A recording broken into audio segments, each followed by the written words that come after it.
Hello, my lovely friends, it's Margaret, and it is time to nerd out about The Strange the Dreamer duology by Laini Taylor. So, I just finished Muse of Nightmares last night, and I have some thoughts. And I figured since I wasn't on BookTube when I read Strange the Dreamer, I would just review both of them as a whole. As the title says, this is a spoiler-free review, so I am going to steer clear of just about everything that is not on the inside panel of this guy right here. I might mention some things, but I'm going to talk about them in vague ways that make no sense unless you've actually read Muse of Nightmares. But before we start, if you like this video, don't forget to subscribe. I make videos 2 to 3 times a week about books and writing, and I would love to see your lovely face here on a regular basis. I gave Strange 5 stars both times that I read it. It was just one of the most wonderful things I have ever read, and I won't spoil it, but that ending was not a joke. Oh my gosh. It left me pondering what to do with my life for like an entire evening. As for Muse of Nightmares, I'm giving that one 4 stars. I still really enjoyed it, and I thought the writing was gorgeous, and I have a feeling that when I reread it, it might get bumped up to 5 stars.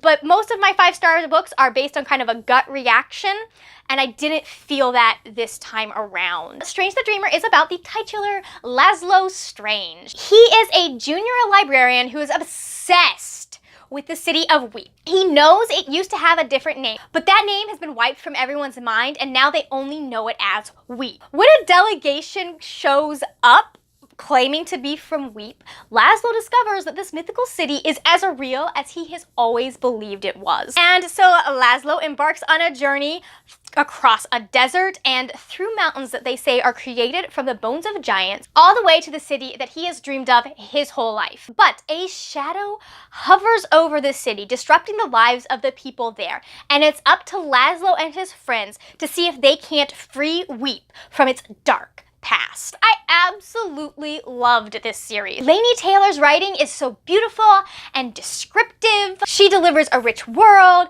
and characters and a problem that continues to evolve over the course of the series. Her characters are deep and nuanced. No one is a true bad guy or good guy, although Laszlo is the cinnamon rolliest cinnamon roll that I have ever encountered in fiction. Okay, guys?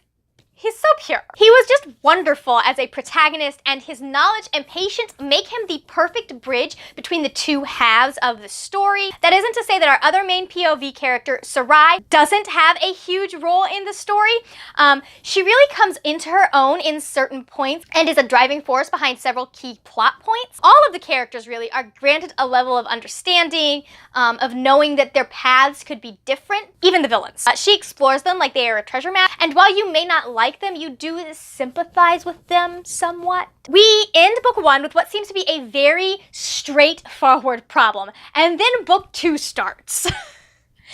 And the problems continue to like multiply. They just get more complicated the more they try to solve things and the more they think they have a grasp on it.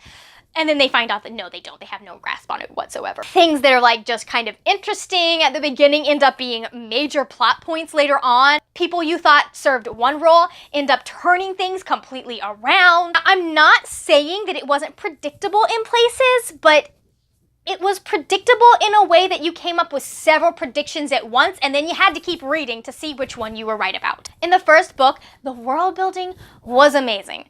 She literally paints a picture with her words. She takes you into this city with its looming problems, and then she takes it up another notch in book 2. I can't get into that without spoilers, but I can tell you that her world is lush and full of mythology. You can see people actually living this way and being a part of this world, and basically just like you can see them breathing as you're reading. Like you're watching them breathe as you read. And I don't have much to gripe about with these books. I loved them. I laughed at them. My heart ached at times. There were a few things in book 2 that weren't bad per se, and I have a feeling that people who are not me probably liked them better, but like, just considering where she left it, I kind of could have done without it. In my opinion, they did add to the story as a whole, but they did also like dim a little bit of my enjoyment of the ending. which we all know is Margaret's favorite part of most books. I was not ready for this to end, and there is still so much story that needs to be told, and I want to see explained, and things that I want to see done, and I need a spin-off, guys, or a novella, or a short story collection, something like that, so that I can, like, I'm not done with these characters. There are still issues to be solved. There's still things that need to be done, guys.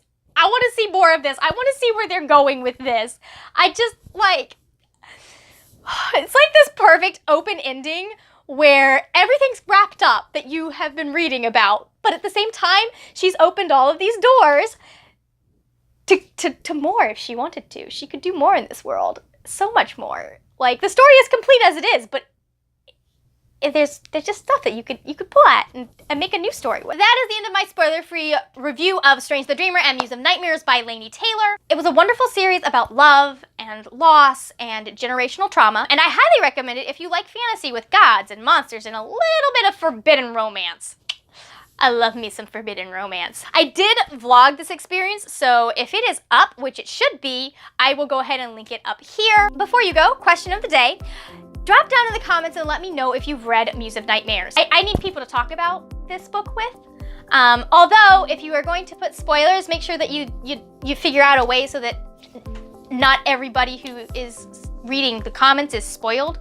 Be a conscientious internet person, please. Thank you so much for watching. If you enjoyed this video, please give it a thumbs up. If you want more bookish content from me, you can find me on Instagram and Twitter. Those are both at the word nerd. And don't forget, in nerd, that is a 3 instead of the E. That is it for now, my friends. Happy reading, and I will see you later when we will talk about more wordy, nerdy things. Bye!